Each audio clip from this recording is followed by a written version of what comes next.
आइए बच्चों कुछ मॉलिक्यूल और देखते हैं जो पैराडॉक्सिकल ऑक्सीजन स्टेट दिखाते हैं। जैसे हम पहले ले रहे हैं H2SO4 नहीं H2SO5, इसका नाम होता है peroxo monosulphuric acid. Peroxo monosulphuric acid H2SO5। तो देखो ये कैसा होता है, स्ट्रक्चर बाद में आते हैं, पहले इसका नॉर्मल से निकालते हैं। इसको कर रहे हैं हम, तो इसका अगर हम नॉर्मल तरीके से निकालते हैं, कन्वेंशनल मेथड से निकालते हैं, कन्वेंशनल मेथड से अगर इसका ऑक्सीजन स्टेट निकालें तो क्या आ रहा है, देखो सल्फर का निकालना चाहते हैं तो दो हाइड्रोजन है यहाँ पर H2SO5 में, दो हाइड्रोजन है, दोनों का +1, सल्फर का X मान लो, और O5 मतलब 5 ऑक्सीजन है, उनका -2। अगर यूजुअल मेथड से निकालते हैं तो कितना आएगा, ये -10 हो जाएगा, ये 2 मतलब -8 बाहर जाएगा +8, यानी X आएगा +8। लेकिन ये +8 देखने में तो ठीक ठाक लग रहा है, लेकिन असल में ये ऑक्सीजन स्टेट नहीं होती है क्योंकि ये पैराडॉक्सिकल है। तो रियल क्या है, रियल निकालने के लिए इसका स्ट्रक्चर देखना पड़ेगा। जब इसका स्ट्रक्चर देखेंगे H2SO5 का तो देखो कैसा होगा, S के साथ साथ दो O होंगे लाइन से। तो देखो सल्फर के ऊपर डबल बॉन्ड होगा, यहां और यहां 3 बॉन्ड, और इस तरह से बन जाएगा। SO4 तो बन चुका है SO4, लेकिन इसमें SO5 है तो एक ऑप्शन यहां पर होता है ऐसे, और H2 मतलब एक हाइड्रोजन यहां पर होता है इसके साथ और एक इसके साथ होता है, फिर यहां पे डबल बॉन्ड होता है। तो इस प्रकार से इसका स्ट्रक्चर है H2SO5 का। ये लिखा है मैंने H2SO5, ये स्ट्रक्चर है। इसमें आप ये देखो ये वाले ऑप्शन थोड़े अलग हैं, इसमें वही हो रहा है बॉन्ड O बॉन्ड, ये परऑक्साइड लिंकेज है। ये क्या है, पर ऑक्साइड लिंकेज। तो इसीलिए इसके लिंकेज या परऑक्साइड बॉन्ड भी कह सकते हैं, क्योंकि इस मॉलिक्यूल में परऑक्साइड बॉन्ड आ रहा है, इसलिए इसका नाम परऑक्सो मोनोसल्फ्यूरिक एसिड है। परऑक्सो वर्ड इसलिए आ रहा है। तो आइए देखें, इन ऑक्सीजन में -1 लेके चलते हैं। मैंने कहा था जब परऑक्साइड लिंकेज होती है तो -1 लेते हैं और बाकी सब ऑक्सीजन में -2 लेते हैं। इन ऑक्सीजन में -2 लेंगे, मतलब 3 ऑक्सीजन में -2 और 2 ऑक्सीजन में -1, और H का तो +1 होता ही है। तो अब सॉल्व करें जरा, सल्फर का X मान चले, प्लस 3 ऑक्सीजन का कितना है, 3 ऑक्सीजन का -2 है, 3 ऑक्सीजन का -2 और 2 ऑक्सीजन का -1, 2 का -1, और 2 हाइड्रोजन भी हैं, 2 हाइड्रोजन का क्या लेंगे, +1, वो तो यूजुअली होता ही है, = 0 कर देंगे। अब इस सॉल्व कर दो, -2 +2 खत्म हो गया, ये -3 × 6, वहां जाके +6, सॉल्व करके देखना है +6 आएगा। तो real oxygen state, actual oxygen state ये है, this is the actual oxygen state, जो कि हमें स्ट्रक्चर से मालूम पड़ी। कन्वेंशनल मेथड से तो +8 थी जो पैराडॉक्सिकल थी, गलत थी, धोखा था। अब हम ऐसे ही अगला मॉलिक्यूल करेंगे, ये जो अगला लिखा है H2S4O6, इसका नाम होता है टेट्राथायोनिक एसिड। टेट्राथायोनिक एसिड कैसे होगा आप देखिएगा, फिर से करते हैं इसको। तो देखिए अगला है, ये तो हो गया। अब चल रहे हैं ये वाला टेट्राथायोनिक एसिड, मतलब H2S4O6। इसमें हम क्या करेंगे, टेट्रा का मतलब 4 और थायो का मतलब सल्फर होता है, तो टेट्राथायोनिक मतलब 4 सल्फर लाइन से होते हैं। इसमें ये चारों सल्फर लाइन से होते हैं, कैसे, S चारों सल्फर लाइन से होते हैं, और बाकी ये जो O6 है और 2 H हैं, इनको हम साइड में लगा देंगे। कैसे लगाएंगे भाई, यहां पर तो ये 4 सल्फर है ना बेटे, तो बीच वाले 2 सल्फर में हम, सॉरी इन साइड वाले 2 सल्फर में हम डबल बॉन्ड हो, यहां पर भी डबल बॉन्ड हो, कितने हो हैं, O कितने हैं बेटे से 6 है, तो एक ऑप्शन यहां पे भी होगा और एक यहां पर भी होगा, तो S4 हो गया, O6 भी हो गया, और 2 H भी चाहिए। तो ये बन चुका है अपना क्या, H2S4O6। गिन लो, ये लिखा है H2S4O6 टेट्राथायोनिक एसिड। इसका कर रहे हैं हम। अब देखिए इसमें क्या होता है बेटे, बीच वाले सल्फर कैसे हैं, ये बीच वाला सल्फर, यहां भी सल्फर जुड़ रहा है और यहां भी सल्फर, ये केवल सल्फर से जुड़ रहा है। ऐसे एलिमेंट जो खुद से जुड़ती है, किसी और से नहीं जुड़ती, अपने आप से जुड़ती है, उसका ऑक्सीडेशन नंबर तो 0 लेते हैं। तो इन दोनों का हम क्या लेंगे, 0 इन दोनों का ऑक्सीडेशन नंबर 0 होगा। इस 0 को मैं गोले में कर दूं ताकि ये अलग मालूम पड़ेगी, ये गोले में हमने ऑक्सीडेशन नंबर लिखा है, ना कि ऑक्सीजन, इस O से कंफ्यूज ना हो जाए।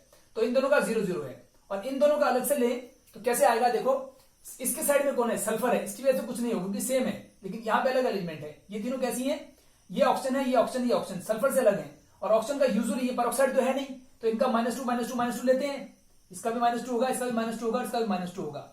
इसके आसपास कौन कौन है, पड़ोस में यहाँ इसका 0 है और इन तीनों का -2 है, तो इसमें कितना आना चाहिए, इसमें +6 आना चाहिए, क्योंकि -2 से ऑपोजिट +6 आएगा। आप सॉल्व भी करके देख सकते हैं। और H का कितना आएगा, +1, इस H का +1 होगा।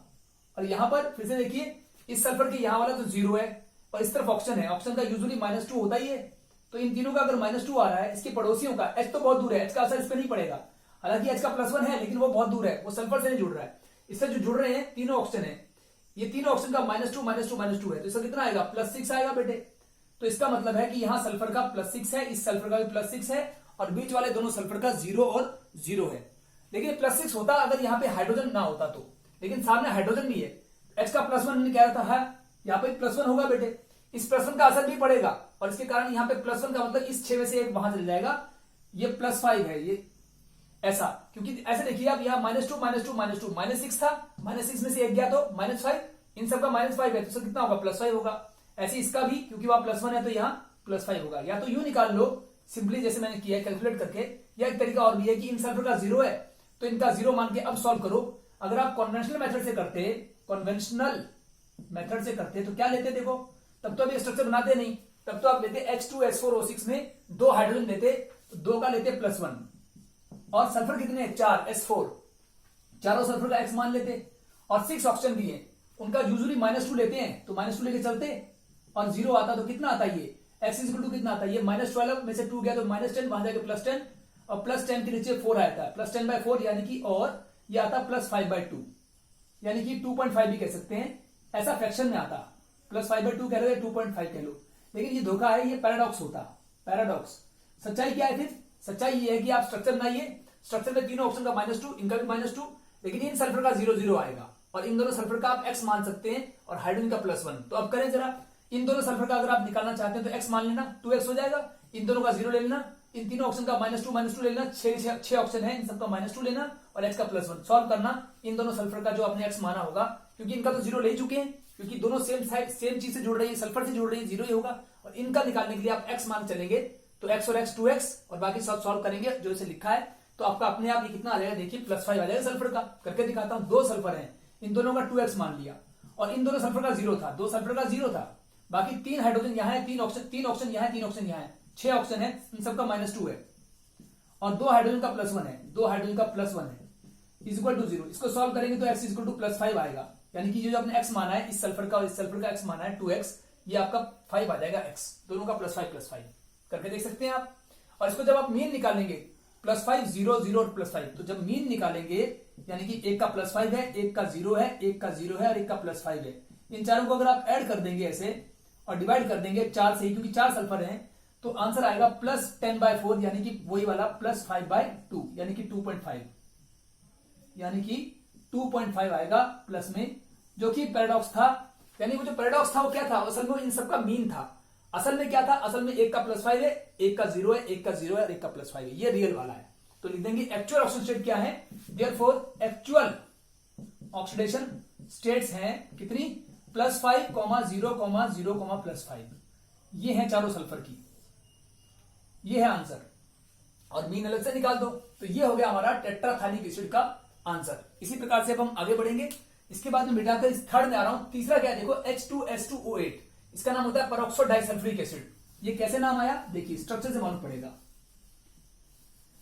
तो इसको मिटाने के बाद हम तीसरे में आ चुके हैं अब की बार, मतलब कि जो 8th एग्जांपल है इसको कर रहे हैं, ये वाला। इसमें है H2S2O8। अगर इसका मैं कन्वेंशनल मेथड से निकालता, कन्वेंशनल मतलब वही पुराना मेथड, कन्वेंशनल मेथड से करता, किसका निकालता, सल्फर का निकालता। हर बार सल्फर का निकाल रहे हैं हम, सल्फर का निकालता तो उसको X मान लेता, 2 हाइड्रोजन है, 2 × +1 लेते, क्योंकि हाइड्रोजन का यूजुअली +1 होता है, और आगे सल्फर भी 2 है तो इसका 2X मानते। प्लस आप देखो यहाँ 8 ऑक्सीजन है, 8 ऑक्सीजन, 8 ऑक्सीजन का यूजुअली -2 लेके चलते हैं, अगर जैसा होता है नॉर्मली, तो कितना आता है 8 to the -16 में से 2 गया तो -14, वहां जाके +14, और ये 2X = +14, मतलब X = +7 आता। देखने में ठीक ठाक लग रहा है +7, लेकिन एक्चुअल में ये क्या है, ये एक पैराडॉक्स है। सच्चाई क्या है वो भी मालूम पड़ेगी, लेकिन ये पैराडॉक्सिकल ऑक्सीडेशन स्टेट है। तो रियलिटी क्या है, रियलिटी मालूम पड़ेगी इसके स्ट्रक्चर से। असली निकालना चाहते हो तो स्ट्रक्चर पे आ जाइए। H2S2O8, इसका नाम है परऑक्सो डाइसल्फ्यूरिक एसिड। इसमें डाई मतलब 2 सल्फ्यूरिक एसिड होंगे, एक सल्फ्यूरिक एसिड इस तरफ होगा, एक इस तरफ होगा, और बीच में होगा परऑक्सो, मतलब वही परऑक्सो लिंकेज, ऐसा bond O bond O bond, ये पेरोक्साइड लिंकेज बीच में आ रहा है, और बाकी आप यहां पे पूरा कर देंगे, ऐसे करके यहां पर पूरा बना देंगे। ये आपको स्ट्रक्चर याद करना पड़ेगा। कितने थे, H2 थे, S2 थे, O8 थे। 2 ऑक्सीजन यहां हो चुके हैं, तो 3 ऑक्सीजन बचे हैं अभी, 2 तो हो गए, 8 पूरे करने हैं, 1 2 3 4 5 6, और बीच में 2, 7 8 हो गए। और हाइड्रोजन 2 है, एक इसके साथ लगा दो, हाइड्रोजन 2 ही है ना बेटे, तो यहां डबल बॉन्ड कर दो, एक H यहां और एक H उस तरफ, यहां डबल बॉन्ड आ जाएगा। तो इस प्रकार से ये आपका H2S2O8 बन चुका है। इसमें आप क्या करोगे, ये जो नॉर्मली ऑक्सीजन है इनका तो -2 मान के चलोगे, क्योंकि आमतौर पर ऑक्सीजन का -2 ही होता है। H का +1 ही मान के चलोगे, H का +1 आमतौर पर ऑक्सीजन का -2 लिख दिया सबके ऊपर ऑक्सीजन स्टेट।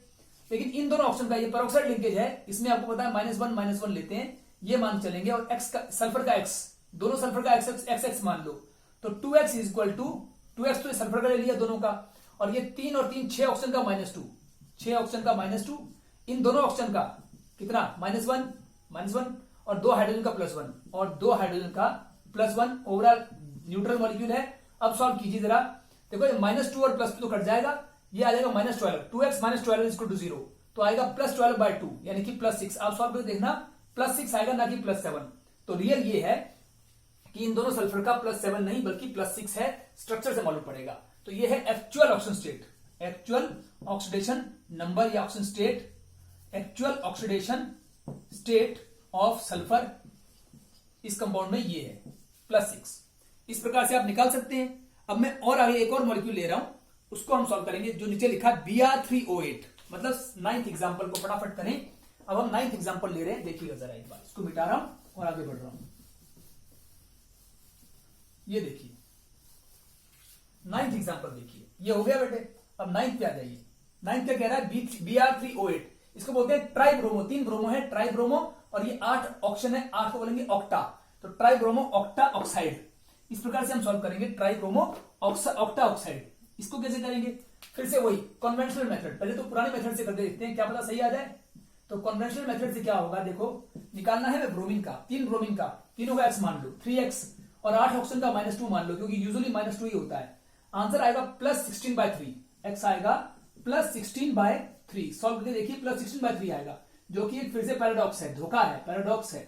तो रियलिटी क्या है, रियलिटी का स्ट्रक्चर जानना पड़ेगा। Br3O8 का स्ट्रक्चर कैसा होता है, तीनों ब्रोमीन जो होते हैं लाइन से लगे होते हैं ऐसे, Br, और इसमें 8 ऑप्शन का है, डबल बॉन्ड और डबल बॉन्ड हो, ये 2 ऑप्शन तो यहां हो गए, और बाकी 3 यहां, 1 2 3 यहां, और यहां पर भी 1 2 और 3, 2 और 3। अब आपको पता है कि इसमें क्या करेंगे, बीच वाला ब्रोमीन जो है ना, वो दोनों तरफ ब्रोमीन जुड़ा है, ठीक है, दोनों तरफ ब्रोमीन जुड़ा है। ये क्योंकि दोनों तरफ सेम एलिमेंट जुड़ा है, तो इनकी वजह से तो इसका 0 आना चाहिए। बचा कौन है, ये दोनों ऑप्शन बचे हैं, ऑप्शन का नॉर्मली -2 होता है, इसका भी -2, इसका भी -2, तो इसके आसपास कौन है, इसके आसपास ये 4 एलिमेंट है, दो ब्रोमीन उसकी जैसी हैं, उनकी वजह से कोई फर्क नहीं पड़ेगा क्योंकि सेम है, लेकिन इन दोनों में फर्क पड़ेगा। इन दोनों में कितना है, -2 और -2, मतलब -4 इन दोनों का आ रहा है, तो इसका +4 आना चाहिए भाई, इस कारण से इसका +4 निकाल दिया हमने। उनका -2 था, तो उसका ऑपोजिट +4, तभी ना न्यूट्रल होगा मॉलिक्यूल। आगे चलते हैं, इनको भी देखो, इसके पड़ोस में कौन कौन है, 3 ऑक्सीजन है और 1 ब्रोमीन है, ये दोनों सेम है, तो इसकी इस ब्रोमीन सेम एलिमेंट की वजह से इसको फर्क पड़ेगा नहीं, ऑक्सीजन स्टेट का 0 आनी चाहिए। लेकिन इन तीनों का कितना है, -2 है, इन तीनों का -2 है, तो इसका ऑपोजिट कितना हो जाएगा, ये -6 हो गया, तो इसके ऊपर कितना आना चाहिए, +6। सेम इस तरह से इनमें भी होगा, यहाँ -2, तो इनकी वजह से +6 आएगा, क्योंकि इस ब्रोमीन का फर्क नहीं पड़ेगा, दोनों सेम एलिमेंट से, सेम एलिमेंट का फर्क नहीं पड़ता है। इस प्रकार से हमने निकाल दिया यहीं पर कि तीनों ब्रोमीन में 1 का +4 है और 2 का +6। तो एक्चुअल ऑक्सीडेशन स्टेट क्या है, 2 का +6 है और 1 का +4, +6 +4 +6 ये है। और इसको वो कैसे आ गई, वो इसका मीन है बेटे। मीन कैसे, mean in actual oxygen state का मीन निकाल दो, +6 +4 और +6 तीन तरह की हैं, 3 से डिवाइड कर दो, तो ये आ जाएगा, कितना आ जाएगा, 16/3 आ जाएगा, 16/3। तो इसका मतलब जो पैराडॉक्सिकल आ रहा था वो असल में इनका मीन था, रियल वाली तो ये थी, +6 +4 और +6। ये हो गया आपका 9th एग्जाम्पल। अब एक एग्जाम्पल और बचा है, उसे झटपट जल्दी से कर डालें, उसको भी ऐसी ध्यान से देखिए आप, ये मिटा देते हैं और लास्ट एग्जाम्पल के ऊपर आ जाते हैं। आखिरी एग्जाम्पल कौन सा है, आखिरी एग्जाम्पल का नाम है कार्बन सब ऑक्साइड। सब ऑक्साइड मतलब C3O2 इसका फॉर्मूला होता है। इसको भी अगर हम इस वाले करते हैं, इसको अगर हम नॉर्मल मेथड से, मतलब कि कन्वेंशनल मेथड से करेंगे, पुराने मेथड से, यूजुअल मेथड से, ऑर्डिनरी मेथड से, तो इसका क्या आएगा, कार्बन का निकालना है आपको। किसका निकालना है, कार्बन का। 3 कार्बन का 3x मान लो, 3x, और 2 ऑक्सीजन भी दिख रहे हैं, 2 ऑक्सीजन का -2 आमतौर पर लेते ही है। ओवरऑल न्यूट्रल मॉलिक्यूल है, तो कितना आएगा, +4/3, x इज इक्वल टू +4/3। ये एक पैराडॉक्स है, क्योंकि ये उसमें आ रहा है, फ्रैक्शन में आ रहा है, पैराडॉक्सिकल है तो ऑक्सीजन स्टेट। तो फिर रियलिटी क्या है, रियलिटी इसके स्ट्रक्चर मालूम पड़ेगी। C3O8 ऐसा होता है, 3 कार्बन एक लाइन में होते हैं डबल बॉन्ड से, और बाहर 2 ऑक्सीजन होते हैं डबल बॉन्ड हो, डबल बॉन्ड हो। अब देखिए इसको भी, ऑक्सीजन का यूजुअली -2 होता है, क्योंकि ये परऑक्साइड तो है नहीं, इसका तो -2 हो गया। बीच वाले कार्बन देखो, ये कार्बन इस तरफ भी सिर्फ कार्बन जुड़ रहा है, इस तरफ भी कार्बन से अपने जैसे एलिमेंट जुड़ रहा है, तो कोई ऑक्सीजन स्टेट नहीं आएगा उनकी वजह से, इसका तो 0 लेंगे। अब बची इसकी बात, इसकी एक तरफ कार्बन है, इसका कोई असर पड़ेगा नहीं, इस तरफ ऑक्सीजन है, तो इसका क्या होगा, -2, तो इसका कितना होगा, +2 लेंगे, फिर तो इसका ऑपोजिट +2। ऐसे इसमें भी वहां -2 है, यहाँ 0 है, तो इसका ऑपोजिट +2।